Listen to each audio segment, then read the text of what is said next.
క్రీస్తునందున్న ప్రియులకు ప్రేమతో వందనాలు తెలియజేయుచున్నాను. మే నెల 12వ తేదీ 2024. ఈరోజు దేవుడు మనకు చేస్తున్న వాగ్దానం ఏమిటనగా యెషయా గ్రంథము 43వ అధ్యాయము 5వ వచనం. భయపడకుము, నేను నీకు తోడైయున్నాను. ఆమేన్.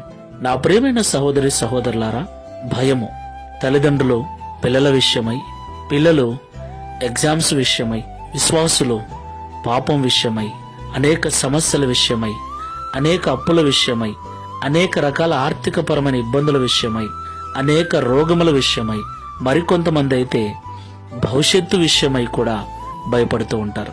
భయము లేని వారు లేరు. ఒకరు ఒక విషయంలో భయపడితే మరొకరు మరొక విషయంలో భయపడుతున్నారు. ఏది ఏమైనా మనమందరము కూడా భయపడుతూనే బ్రతుకుతూ ఉన్నాం. దేవుణ్ణి నమ్మినప్పటికీ, దేవుని మార్గంలో నడుస్తూ ఉన్నప్పటికీ ఏదో ఒక సందర్భంలో మనం భయపడుతూనే ఉన్నాం.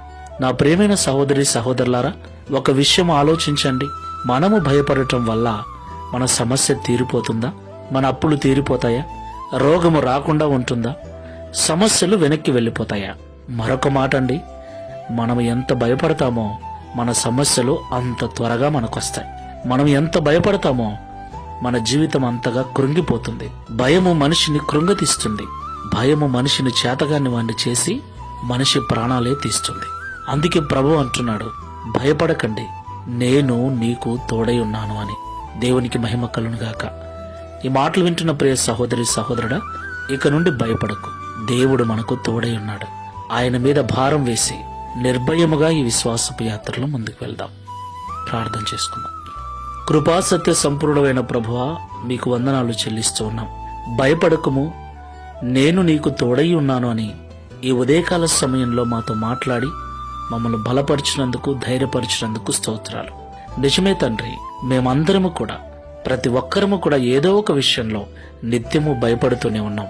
ఈ ప్రార్థనలో ఏకీభిస్తున్న వారిలో ఎవరెవరైతే ఏ ఏ విషయమై భయము కలిగి ఉన్నారో, ఆ భయము ద్వారా దిగులు చెందుతూ చింతాక్రాంతులై, వ్యాధులకు గురై, శరీరములో అనారోగ్యం పాలై, కుటుంబముల అసమాధానాన్ని కలిగి ఉన్నారో దయచేసి జ్ఞాపకం చేసుకుని వారి భయానికి కారణమైన పరిస్థితిని చక్కబరిచి భయాలన్నిటిని తొలగించి ధైర్యపరచండి.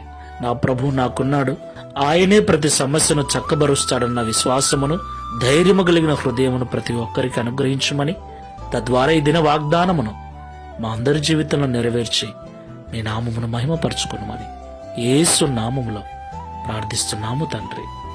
Amen. Praise the Lord. God bless you.